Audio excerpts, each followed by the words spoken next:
এক মাসেই ক্রেডিট কার্ডে খরচ বেড়েছে ৪২০ কোটি টাকা। শুধু বিলাসী কেনাকাটা নয়, এখন নিত্য প্রয়োজনীয় বাজার করতেও বাড়ছে ক্রেডিট কার্ডের ব্যবহার। তাহলে কি মূল্যস্ফীতির চাপে মানুষ ধার নির্ভর হয়ে পড়ছে, নাকি ব্যাংকগুলোর অফারই বদলে দিচ্ছে খরচের অভ্যাস? বাংলাদেশ ব্যাংকের সর্বশেষ প্রতিবেদনে উঠে এসেছে বেশ কিছু গুরুত্বপূর্ণ তথ্য।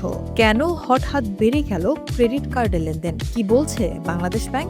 এ নিয়ে বাংলাদেশ ব্যাংকের সর্বশেষ প্রতিবেদনের তথ্য বা পরিসংখ্যান প্রকাশ করা হয়েছে। এরপরেই শুরু হয়েছে নতুন আলোচনা। পরিসংখ্যানে জানানো হয়, শুধু এক মাসের ব্যবধানে ক্রেডিট কার্ডে লেনদেন বেড়েছে ৪২০ কোটি টাকা। প্রশ্ন উঠছে, এটি কি মানুষের ক্রয় ক্ষমতা বেড়েছে বলেই, নাকি মূল্যস্ফীতির চাপ সামলাতে মানুষ ক্রেডিট কার্ডের উপর আরো বেশি নির্ভরশীল হয়ে পড়ছে? তবে এখানেই শেষ নয়।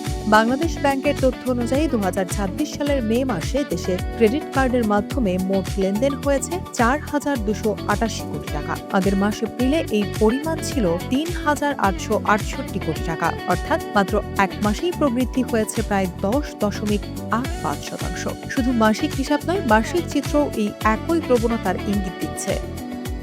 ২০২৫ সালের মে মাসে যেখানে ক্রেডিট কার্ডে লেনদেন হয়েছিল ৩,২২০ কোটি টাকা, সেখানে এক বছরের ব্যবধানে ব্যয় বেড়েছে প্রায় ৩৩% বেশি। কিন্তু প্রশ্ন উঠছে, এই প্রবৃদ্ধির পেছনে কি কাজ করছে? বাংলাদেশ ব্যাংকের পর্যবেক্ষণে বলা হয়েছে, উচ্চ মূল্যস্ফীতির কারণে নিত্য প্রয়োজনীয় পণ্যের পেছনে মানুষের ব্যয় বেড়েছে। একই সঙ্গে বিভিন্ন ব্যাংকের ক্যাশব্যাক, ছাড়, কিস্তি সুবিধা এবং বড় বড় বিপণী বিতানে সহজে কার্ড ব্যবহারের সুযোগও মানুষকে আরও বেশি কার্ড ব্যবহার করতে উৎসাহিত করছে। সবচেয়ে গুরুত্বপূর্ণ বিষয় হলো, মে মাসে সবচেয়ে বেশি ক্রেডিট কার্ড ব্যবহার হয়েছে ডিপার্টমেন্টাল স্টোরে, অর্থাৎ দেশের মোট কার্ড লেনদেনের প্রায় অর্ধেকই হয়েছে দৈনন্দিন প্রয়োজনীয় পণ্য কেনাকাটায়।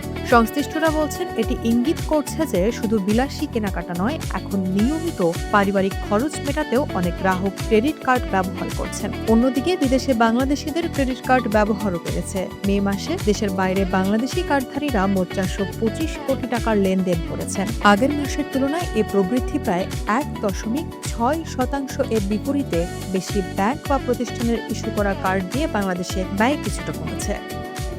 মে মাসে এ ধরনের লেনদেন হয়েছে ৩১২ কোটি টাকা, যা এপ্রিলের তুলনায় প্রায় ৫% কম। তবে বার্ষিক হিসেবে বিদেশিদের বাংলাদেশে কার্ড ব্যয় বেড়েছে ১২.৬৩%। সংশ্লিষ্টদের মতে, পর্যটন ও ব্যবসায়িক কার্যক্রমে ইতিবাচক প্রবণতার কারণেই এই বৃদ্ধি দেখা গেছে। কিন্তু বিষয়টি এখানেই থেমে নেই। বাংলাদেশ ব্যাংকের তথ্য অনুযায়ী মে মাস শেষে দেশে ক্রেডিট কার্ডের মোট অনুমোদিত ঋণ সীমা দাঁড়িয়েছে ৪২,০০১ কোটি টাকা। এর মধ্যে বকেয়া ও আদায়যোগ্য অর্থের পরিমাণ ১৪,৩৬৫ কোটি টাকা, অর্থাৎ অনুমোদিত ঋণ সেবার বড় একটি অংশ এখনো অব্যাহত থাকলেও বিপুল সংখ্যক গ্রাহক নিয়মিত ব্যয়ের জন্য ক্রেডিট কার্ড ব্যবহার করছেন। এখানেই আসছে আরও একটি গুরুত্বপূর্ণ তথ্য। বিদেশি বাংলাদেশিদের কার্ড ব্যয়ের গন্তব্য বিশ্লেষণে দেখা গেছে, সবচেয়ে বেশি লেনদেন হয়েছে যুক্তরাষ্ট্রে। মোট আন্তর্জাতিক কার্ড ব্যয়ের ১৭.৩% হয়েছে দেশটিতে।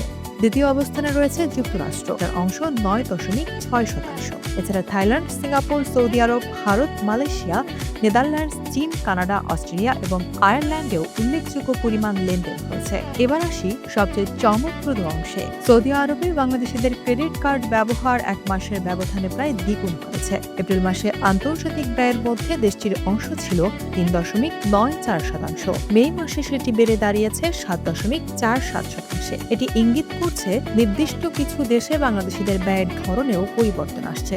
শেষ পর্যন্ত প্রশ্ন থেকেই যায়, ক্রেডিট কার্ডে লেনদেনের এই প্রবৃদ্ধি কি কেবল ব্যাংকের আকর্ষণীয় অফারের ফল, নাকি মূল্যস্ফীতির চাপে মানুষ এখন দৈনন্দিন ব্যয় সামলাতে আরো বেশি ঋণ নির্ভর হয়ে উঠছেন? বাংলাদেশ ব্যাংকের পরিসংখ্যান প্রবণতাটি স্পষ্টভাবে তুলে ধরেছে।